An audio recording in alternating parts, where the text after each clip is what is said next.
आइए जानते हैं आज की कुछ अंतर्राष्ट्रीय खबरों को। पहले एक नजर आज की हेडलाइंस पर।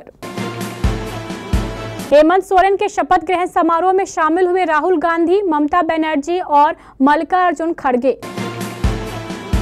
29 दिन 2 धमाके और सफेद पाउडर, उलझती जा रही दिल्ली में ब्लास्ट की गुत्थी।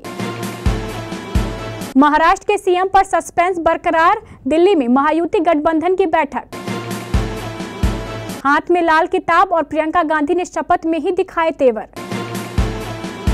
हेमंत सोरेन की बहन ने भाभी को लेकर कह दी बड़ी बात, बताया कैसा है घर के अंदर का माहौल। आप पर गर्व है बाबा, बेटे श्रीकांत ने बताया क्यों एक झटके में एकनाथ शिंदे ने बीजेपी को दे दिया सीएम पद। पाकिस्तान में हफ्ते भर में 100 मौतें, खैबर में शिया सुन्नी मुस्लिम के आपसी विवाद में जबरदस्त हिंसा। लेकिन मेरी बेटी ने क्या किया, शत्रुघ्न सिन्हा की पत्नी पूनम का वीडियो वायरल। तलाक की अफवाहों के बीच ऐश्वर्या राय के सरनेम से हटा बच्चन। और अगर ऐसा होता तो ऋषभ पंत को 27 की जगह मिलते सिर्फ 20.75 करोड़। झारखंड के मनोनीत मुख्यमंत्री हेमंत सोरेन के शपथ ग्रहण समारोह में राज्य और राष्ट्रीय राजनीति के कई महत्वपूर्ण नेता शामिल हुए। कांग्रेस सांसद राहुल गांधी, कांग्रेस के राष्ट्रीय अध्यक्ष मल्लिकार्जुन खड़गे, पश्चिम बंगाल के मुख्यमंत्री ममता बनर्जी, कर्नाटक के उप मुख्यमंत्री DK शिवकुमार सहित अन्य नेताओं ने इस महत्वपूर्ण मौके पर शिरकत की। ममता बनर्जी विशेष रूप से रांची पहुंची और समारोह में भाग लिया। यह शपथ ग्रहण समारोह राज्य के राजनीतिक भविष्य के लिए महत्वपूर्ण माना जा रहा है, क्योंकि विभिन्न दलों के नेताओं की उपस्थिति राजनीतिक सहयोग और समर्थन के संकेत देती है। दिल्ली में गुरुवार की सुबह प्रशांत विहार में PVR के पास हुए जोरदार धमाके के बाद राष्ट्रीय राजधानी में एक बार फिर दहशत है। लगभग 11:48 पर हुए इस विस्फोट ने इलाके के लोगों को खौफजदा कर दिया, क्योंकि करीब 1 महीने पहले रोहिणी इलाके में ऐसा ही एक अन्य विस्फोट हुआ था। दोनों घटनाओं में एक चिंताजनक समानता है और वो है मौका-ए वारदात पर सफेद पाउडर का मिलना। इसी बात ने दिल्ली पुलिस के अधिकारियों के माथे पर भी बल ला दिया है। और सबसे बड़ा सवाल है कि आखिर इन धमाकों का मकसद क्या है। गुरुवार यानी आज 28 नवंबर को दिल्ली पुलिस को उत्तरी दिल्ली में स्थित प्रशांत विहार में बंसी स्वीट के पास एक संदिग्ध विस्फोट के बारे में सूचना मिली। फायर ब्रिगेड की टीम भी ये जानकारी मिलते ही हरकत में आ गई। मौके पर 4 फायर ट्रक भेजे गए। स्थानीय पार्क की चारदीवारी के पास हुए इस विस्फोट के कारण घटनास्थल पर सफेद पाउडर जैसा पदार्थ बिखरा हुआ था। हालांकि अग्निशमन अधिकारियों ने विस्फोट को संदिग्ध मानते हुए तुरंत आकलन किया, लेकिन विस्फोट की वास्तविक प्रकृति का पता लगाना अभी बाकी है। महाराष्ट्र में नए मुख्यमंत्री को लेकर चेहरा तय नहीं हो सका है। बीजेपी नेता देवेंद्र फडणवीस और शिवसेना नेता एकनाथ शिंदे के नाम की चर्चा है। इस बीच शिवसेना ने दावा किया है कि महायुति में सीट शेयरिंग के वक्त शिवसेना को ही सीएम पद दिए जाने का आश्वासन मिला था। शिवसेना ने यह भी साफ कर दिया है कि पार्टी प्रमुख एकनाथ शिंदे डिप्टी सीएम का पद स्वीकार नहीं करेंगे। इसके बीच बीजेपी के शीर्ष नेतृत्व में देवेंद्र फडणवीस को एक बार फिर दिल्ली बुलाया है। कांग्रेस नेता प्रियंका गांधी लोकसभा की सदस्य बन गई हैं। उन्होंने गुरुवार को सदन की सदस्यता की शपथ ले ली। इस दौरान उन्होंने अपने हाथ में प्रतीकात्मक तौर पर संविधान की लाल किताब पकड़ी हुई थी। उनके इस हाव-भाव से स्पष्ट हो गया कि वह लोकसभा में भाई राहुल गांधी के तेवर पर ही अपनी भूमिका निभाएंगी। प्रियंका गांधी केरल की वायनाड सीट से उपचुनाव में निर्वाचित हुई है। इसी सीट पर राहुल गांधी निर्वाचित हुए थे। 2 सीटों से चुनाव जीतने की वजह से उन्होंने वायनाड सीट छोड़ दी थी। इसके बाद वहां हुए उपचुनाव में प्रियंका गांधी सदन पहुंची है। प्रियंका गांधी लंबे समय से कांग्रेस पार्टी की स्टार प्रचारक और महासचिव रही हैं, लेकिन संसदीय राजनीति में उन्होंने अब एंट्री की है। वह कांग्रेस की रणनीतिक टीम की हिस्सा है। सदन में उनके आने से विपक्ष को एक ताकत मिलने की उम्मीद की जा रही है। हेमंत सोरेन चौथी बार झारखंड के मुख्यमंत्री बन गए हैं। राज्यपाल संतोष कुमार गंगवार ने उन्हें गुरुवार को शपथ दिलाई।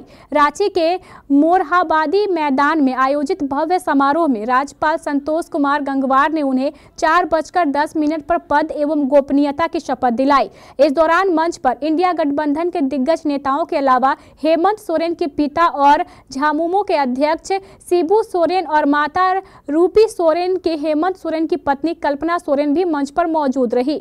शपथ ग्रहण समारोह में हेमंत सोरेन के परिवार के अन्य लोग भी शामिल थे। उनके बहन और बेटे ने मीडिया से भी बात की और बताया कि हेमंत सोरेन की जीत के बाद घर का माहौल कैसा है।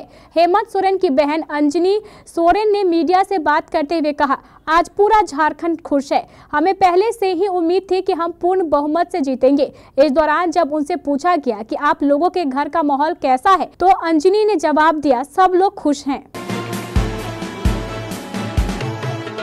शिवसेना सांसद श्रीकांत शिंदे ने कहा है कि उन्हें अपने पिता एकनाथ शिंदे पर गर्व है, जिन्होंने व्यक्तिगत महत्वाकांक्षा को दरकिनार करते हुए गठबंधन धर्म का पालन करने का उदाहरण पेश किया है। 60 वर्षीय एकनाथ शिंदे वर्तमान में महाराष्ट्र के कार्यवाहक मुख्यमंत्री है। सांसद ने बुधवार रात सोशल मीडिया मंच एक्स पर एक पोस्ट में कहा कि उनके पिता का महाराष्ट्र के लोगों के साथ अटूट रिश्ता है। शिवसेना नेता ने कहा कि उन्होंने समाज के हर वर्ग के लिए दिन रात मेहनत की। शिवसेना, भाजपा और एनसीपी की सहयोगी है। उनका यह बयान एकनाथ शिंदे द्वारा बुधवार को की गई घोषणा के बाद आया है, जिसमें उन्होंने कहा था कि शिवसेना महाराष्ट्र के अगले मुख्यमंत्री के नाम के लिए प्रधानमंत्री नरेंद्र मोदी और केंद्रीय गृह मंत्री अमित शाह के फैसले का समर्थन करेगी।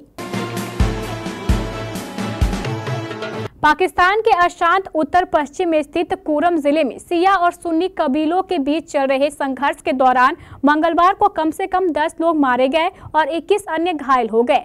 स्थानीय प्रशासन का कहना है कि हफ्ते भर में 100 लोग मारे गए हैं। संघर्ष विराम के बावजूद हिंसक झड़पें जारी है। मंगलवार को यह संघर्ष गोजाघारी, माता सागरनर और कुर्म अलीजाई क्षेत्र में हुई। कुर्म के डिप्टी कमिश्नर जावेदुल्लाह मसूद ने कहा है कि एक समझौता हुआ है, जिसके तहत संघर्ष विराम को 10 दिनों के लिए बढ़ाने का सहमति हुई है।